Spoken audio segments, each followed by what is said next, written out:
What gives you joy? What gives me joy? Watching my people be the best that they can be.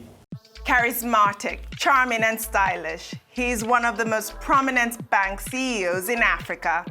His career in financial services spans more than 2 decades, and his expertise has helped develop some of Africa's biggest companies. Mr. Herbert Wigwe began his professional career with Coopers & Lybrand and Associates, an international firm of chartered accountants. He spent over 10 years at Guarantee Trust Bank, where he managed several portfolios.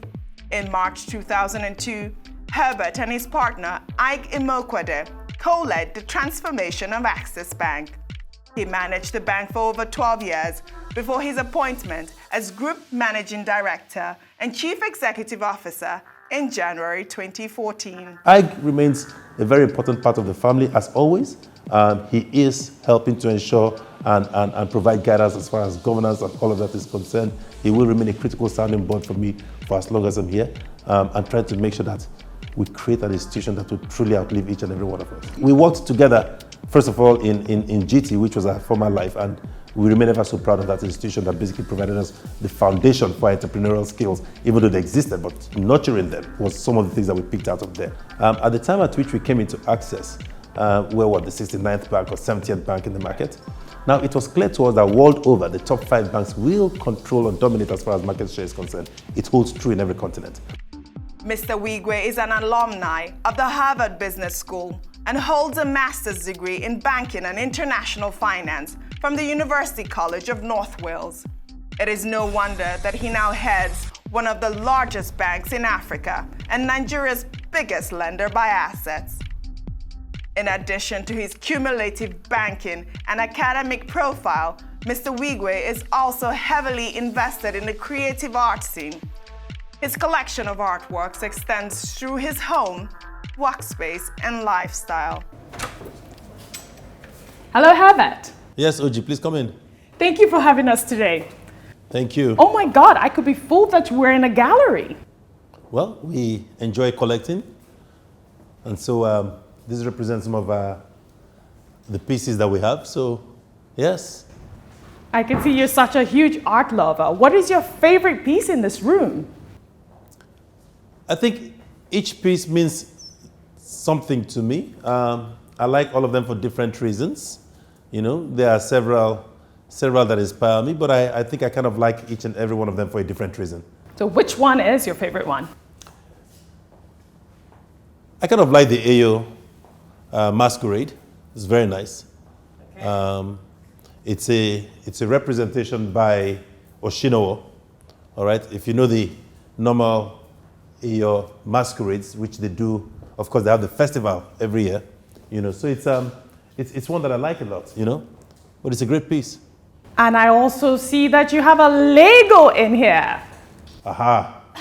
I'm not going to share a lot about that because this is a representation of our history and where we're headed. And we spent as a team building up something that reflects what we're going through and the nature of the institution we're trying to create. What is your must-have artwork? My must-have artwork?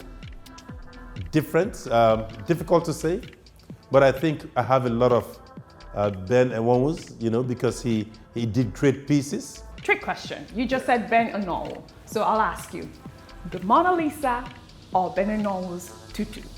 If you're African, it's Africa's Mona Lisa. And tutu is truly beautiful. It's a beautiful piece, beautiful. And a lot of history behind it, by the way. Can we take a walk towards your gallery/office? Because I see, walking in here, I saw so many art pieces that you have. But before we do that, what gives you joy? What gives me joy? Watching my people be the best that they can be. What was the last country you visited? Ghana. Why Ghana? We do have a business there, and so I go quite often. We have meetings out there, yes. Do you have your phone with you? Not here. Where's your phone? It's in my office. Can we have someone get his phone for me? So you have your phone right here. All right. So tell me, how much time do you spend on social media? It depends on what you mean. If it is on WhatsApp messages, on WhatsApp, I would say cumulatively in a day, maybe, what would you say, 4 hours, 3 to 4 hours? Really? Twitter or Instagram? No, Twitter more like. All right. In a tweet, tell your followers something people don't know about you. Very difficult. I think I'm a very transparent person.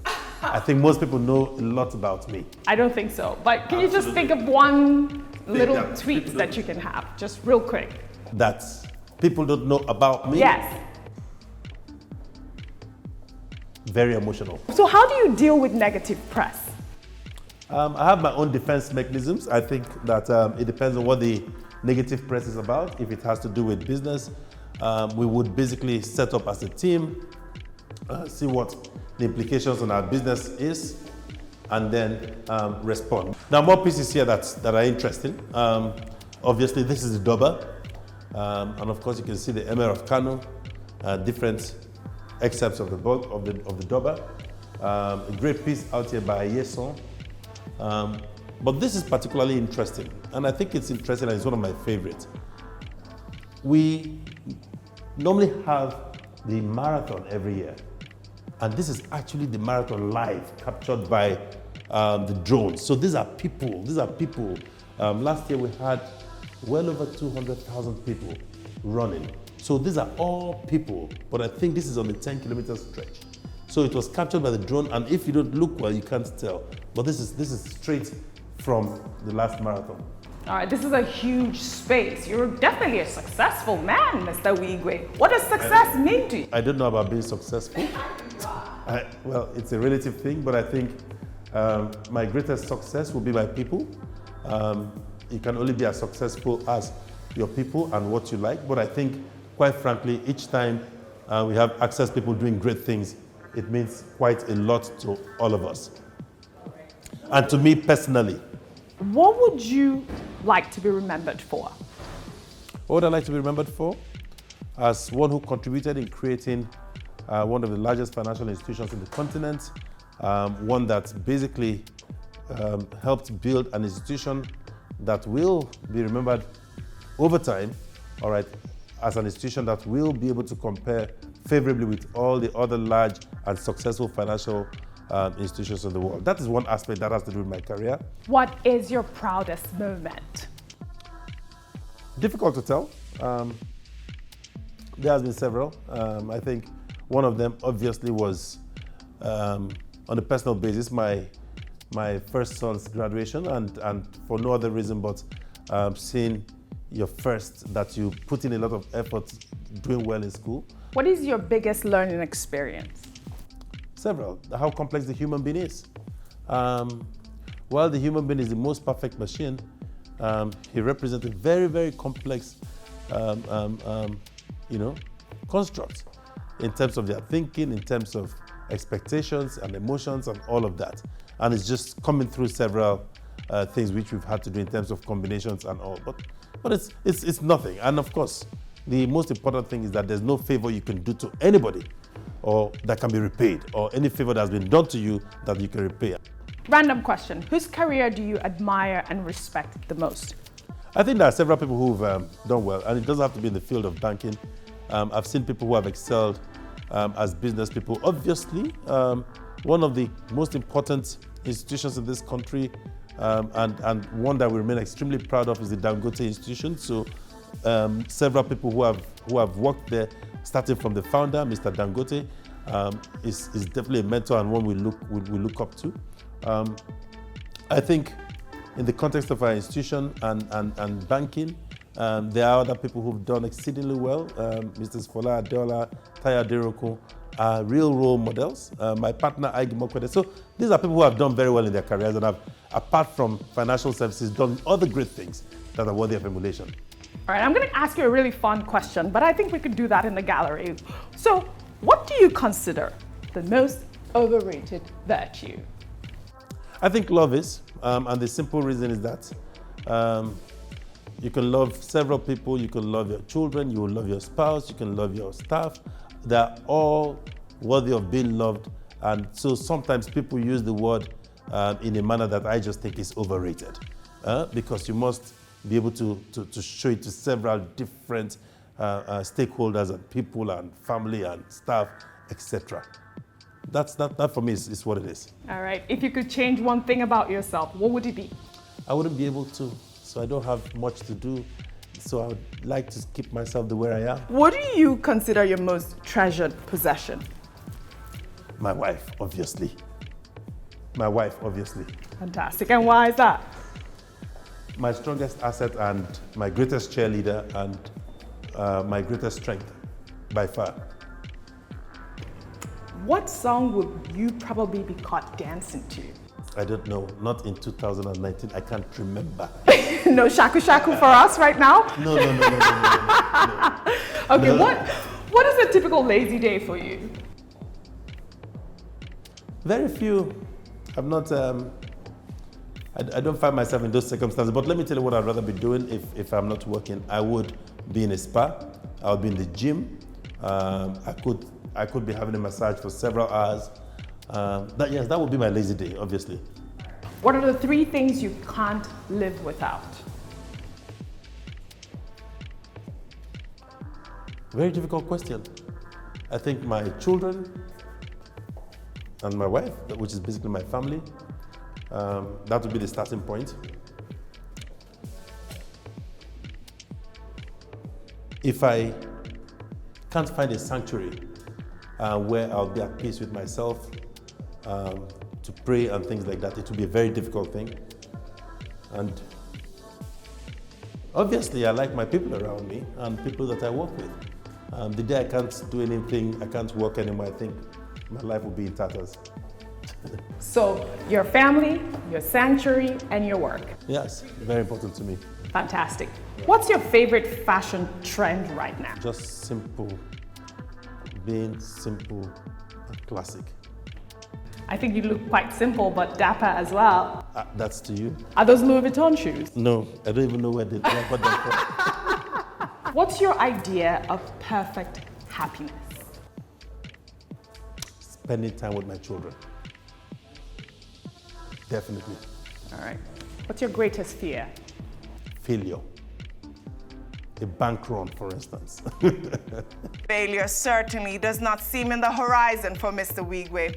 So to discover more on his strive for success, we sat down for an in-depth look on the bank's tremendous achievement, his ambition to elevate thousands of children from poverty, and the bank's contribution to the Nigerian creative industry.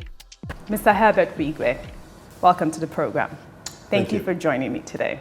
I'd like to start with your tremendous achievement. Access Bank have gone from the 69th largest lender in 2002 to becoming the largest bank in Africa by numbers, with about 29 million customers. Is that right? That's correct. What does it mean for you to head the largest bank in Africa? Humbling.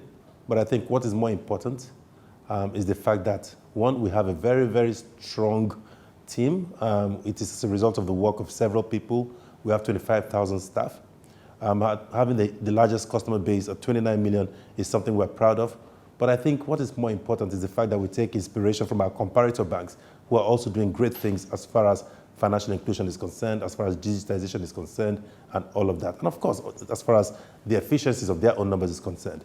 So what we are more about now is what are we going to do to alter the customer experience of all 29 million customers and growing.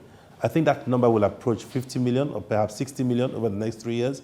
I want to show that together with the rest of the industry that we can actually deepen the markets out here in Nigeria and across the continent and show that coming out of Africa, we can create a true global brand that will stand side by side with global comparator institutions, whether it's HSBC, whether it's JP Morgan, whether it's Citibank, etc.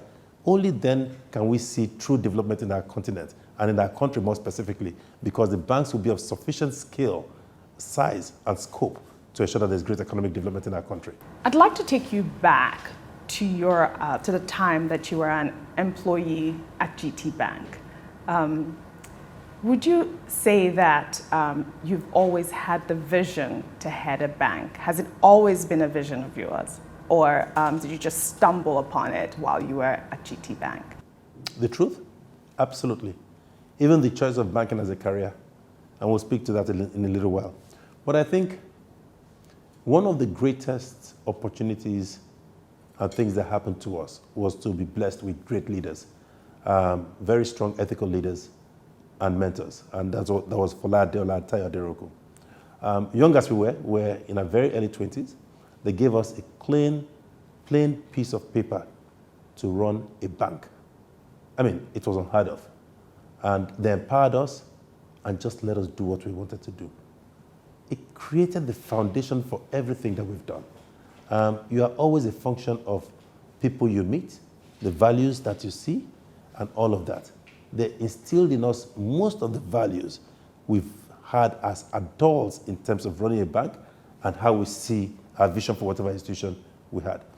Those 12 years in GT were great years under the leadership of two outstanding professionals, and they truly helped us. Now, they gave us also at different points in time truly the mantle of leadership to run the bank, in fairness. And these were clear delegations. They did not call from overseas to say, why did you sign this? Why did you approve this? They actually left the bank for us to run. So in a way, it was a great thing. But of course, the downside is the fact that you are creating monsters who now know how to do it. All right? And that was what happened. But we remain ever so grateful and privileged to have worked with them. So the instincts were there, in fairness, in terms of the desire to run an institution, but the confidence building process truly happened there. And having been given the opportunity to do it, all right, it was clear to us that we could truly run a bank, even as young as we were. And when you say we? I'm talking about my partner and I. Your partner and you. Okay, so when was that moment? When was your aha moment for both of you? When was the time that you said, okay, we're leaving, we're doing this now? I'll share with you. Very difficult, but I'll share as much as is possible. I went to Harvard on a program, a very interesting program, because that program gives you enough time to reflect on your future and all. And he was there for what was about 3 months. He came back and I was going on the same program a few weeks after. But just before then, we were watching the institution grow and we told ourselves, can we create another oasis of sanity in the country? Can we replicate what is here, but a bit different? And we were just thinking about it. So just before I was about leaving for my program, he said, but I think we should do it. And I said, it didn't take me 1 second. I said, I'm all for it. So I went on that program, which was a 3-month program. And of course, every day, the only thing I thought of doing was, how are we going to do this? Now, let me tell you what that program does for you. You also met young people about your age who were doing the same thing internationally. And so you're in class and you're asking, wait a minute, this person, I'm at least as good as this person or even better. Why won't I do the same thing where I come from? So a lot of introspection in 3 months actually creates and builds that bubble within you. And so when I came back, we just said, let's go ahead and do this thing. Now, obviously, the next question people would ask is, was there a fear of failure? You know the truth, it never occurred to us at any point in time that it was not going to work. So the bank unveiled its new identity this year. And what would you say was the greatest achievement that came out of the merger between former Diamond Bank and Access Bank? It was very clear what we wanted from the very beginning. At the beginning of this current 5-year corporate strategic plan, we had shared with the markets the fact that we're going to pursue a very aggressive retail growth plan, that we're going to pursue digitization, something we're already doing, and all of that. Now, Access Bank had built a strong, solid wholesale bank. We had started through digitization to pursue our retail structure. Now, what former Diamond had done was that it had focused largely on the retail business, particularly as far as financial inclusion and all of that is concerned. And in fairness to them, they're the fastest growing retail bank and had built a strong digital base and platform to support it. So we felt that bolting it onto what Access had was going to create an institution that would serve every customer from the very top all the way down to the last mile. So for us, this fusion was going to ensure that a couple of things would be done. First of all, we'll be rendering service to the largest corporates, but more importantly, the SMEs will be served differently, catered for, supported financially by way of funding, loans, but more importantly, through capacity building, which was one of Diamond's greatest strengths. So in terms of the creative industry, I know that Access Bank has a Nolly fund dedicated to the Nollywood industry. And the bank is heavily invested in the art scene, which I'll get to in a bit. Do you have any other funds available for the creative industry besides the Nolly fund? We're cutting across the whole spectrum. Let me share with you how we got into all of this. Now, I keep saying that we're always a function of our experience and our history. You know, we have to rewrite our history. We have to rewrite the narrative, rather, through which Africa is looked at, more specifically Nigeria. When you go out, the only thing people think about Nigeria is around corruption, it's about poverty, it's about disease, it's about sickness, etc., which is not true. Several things have been said and done in Nigeria that the world needs to emulate. If you go outside this country, we have several Nigerians who are doing several things, great things across the world, nothing chronicled about or nothing written about them. Okay, so we have to change this narrative through which we are looked at. So we felt, even before it became something that the central bank started pushing aggressively, that the best way to do this was to use the creative arts, to use arts, to use music. Nigerian music is loved everywhere in the world. To use Nollywood, all right? Go across this continent. You know, if you were any of those superstars in that whole thing, everybody recognizes you, even internationally. We started the Born in Africa Festival. Yes. All right, the Born in Africa Festival picks great Africans who have done things across the world, or particularly more within the continent, and showcases them. And we do it every Christmas. All right, and it brings thousands and thousands and thousands of people here. So it does two things. Number one, if well captured as we do now, people start to see Africa differently. All right, people now visit Africa, visit Lagos, go to Zanzibar, go to Ghana, all seeking for all of this entertainment. All right, and then, all right, apart from that, our artists are exposed to world-class best practice, meet their colleagues internationally, and they cope very, very, very well. So apart from the Nolly Fund, we do the same thing with ArtX, with Tokenie Peterside. Right. All right, we have great artists, several. We have the great masters. We have young aspiring artists who are also great and can hold their own anywhere in the world. We've done the same thing for music. We've done the same thing in the movie industry, as I mentioned. So it's not just the Nolly Fund. We have things that cut across the entire sector. We have the same thing for fashion. All right, fashion was not one of our high points in the past, but it's one that we're pursuing aggressively now. But do you see how I'm smiling while you're saying that? Because it's something that is dear to Absolutely, very dear to my heart. You know, in pursuing all of this, we've also seen countries that have come here to start making a great effort. The French are doing great things with us.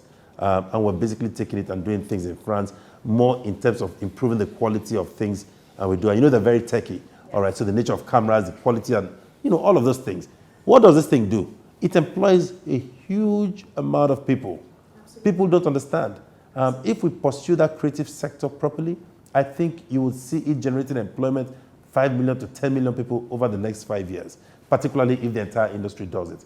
Two, you have great Nigerian talent, people who are doing all sorts of things as far as IT is concerned. It can be a big veritable source of foreign exchange, if you get the point I'm making. So little things like that can help support the growth in our GDP without taking money necessarily from overseas.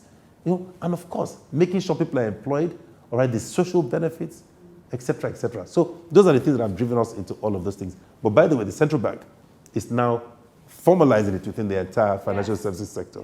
And of course, under the auspices of Governor Emefiele, the whole idea is that banks must start to support this actively. Not everybody has the same ethos or the same strength or the same passion for it, but some of us have always loved it. And you have a foundation that deals with education, health, and youth empowerment. Yes. That's right. Can you talk to us about that? Well, again, the idea is I do have a few things that I'm passionate about children. Ask me why I don't know, but I've always been like that. I've spent time with less privileged children, and I've seen the pain that they go through. I know issues around health and all of that I'm very conscious about. So I basically started to do something along the lines where I do have some form of passion. And there are other areas, and we'll speak to it at a larger level, enterprise level, which kind of mirror what I'm doing, at least while I'm still in formal executive position. So if you go out, I believe that every child is the same. that child that you see begging on the streets on Ajese Odogun, not any different from any other child. It's opportunity, it's exposure. Just double click on your life 2 or 3 or 4 generations. You find out you're not different from those children. If given the opportunity, they can be anything. If you take them, you show them love, they will not be any different from you. So when you are faced with certain circumstances and you go to those places and you see children who are going through great pain, depending on the kind of person you are, you can be sufficiently moved to do something that has to do with all of that. So the youth employment empowerment comes from little children that you're building up. Health issues are also important to me, but where does education feature is still with those children. Education is a critical part of it. We've done things in the most very interesting neighborhoods in Makoko, where sewage is running through schools. You have to go and help them. And you see the difference between a child who has started going to school, even for 1 week, from the other child who's there. It's on the difference is 100%. So as all of these things are intertwined, but it is more geared towards children. I know that you also have funding for female empowerment as well. Yes. I know that Diamond Bank also was focused on female empowerment. Yes. Now with this new merger, what sort of programs do you have for female entrepreneurs? We cover the entire spectrum. We cover female professionals. We help women who probably have just got to have children and have come back into employment. We help them settle and to start their own business. We have the maternal health care support scheme, which basically helps people complete families. In Africa, if you have a problem completing your family, before you know, they say it's the woman's fault. Meanwhile, most of the time, it's actually the man's fault. So we help the couples, all right, by providing facilities at subsidized prices to enable them, go and complete their families. The issue about female empowerment is one that we've always done. We come from a continent where, depending on where you come from, all right, women were seen as the weak gender. Meanwhile, that's not exactly true. Educationally, it's not true. All right, in terms of performance of female children, whether it's in all girls schools compared to co-ed schools or compared to all boys schools. So how can all of a sudden that has become the weaker gender, if you get the point I'm trying to make? And we felt that we needed to champion that whole thing. We worked with some other institutions that were doing female empowerment in other parts of the world, and we came back and then we created what was now the W Initiative. Now, W Initiative is about inspiring, it's about connecting, it's about empowering women. So it goes completely beyond money. Money is still there, but helping a woman in distress. I want to see a female doctor. I will need a site to reach out to a female doctor. Things like that. I need a female lawyer. I'm having issues. If you get the point I'm trying to make, how do we make sure that they're kept within their comfort zone to achieve all of those things that women truly desire? Now, it also comes down to the workplace, making sure that women are kept in the most appropriate circumstance, if you get the point I'm making. So those are all the things we've done. Now, we're pursuing this agenda, and I think clearly we're the leaders as far as all of this is concerned. And we also had a very interesting proposition. Women represent 50% of our population, and they determine income of the family, or at least the savings for most people. So if you've captured all of them, by definition, you've locked down 50% so we're doing it. Diamond Bank, in fairness, we're also trying to do the same thing. So this combination has basically locked down the entire female population. If you are a woman and you don't bank in Access, honestly, I don't know where you can be doing your business. We're just finishing my signature right now. I'm done with my other Wise bank. choice. It's just Access now. From now. That's the whole thing. Yes. I see that you have been able to manage a successful family. How are you able to merge your, great family life and run such a successful bank? I think I'm lucky. I think I'm privileged that I have a great wife who tolerates me, because I don't think I'm an easy person, given the amount of hours we put at work. You obviously, in creating any family, would have to share what you're doing. I mean, when I'm talking about sharing, it doesn't have to be to the most minute detail. You have to marry somebody who understands your aspirations, understands what you want to achieve in life, and identifies with it. If you have somebody who is diametrically opposite, obviously you have a situation. All right, and I think that is the basis, that is the beginning and foundation for everything. And once you have the right value system, I think it would work. However, everybody would have pressure from time to time. Certainly with the amount of work hours. But I think if there's trust, if there's love, if there's companionship, it would help to mitigate some of those situations. But I think I've been fortunate and I have somebody who truly understands me. Mr. Herbert Wigwe, thank you so much for joining me on this program. You've been fantastic. With a successful family life and a strong determination for female empowerment, there is no doubt that Mr. Wigwe's legacy will mark the turning point for emerging bank CEOs in Africa.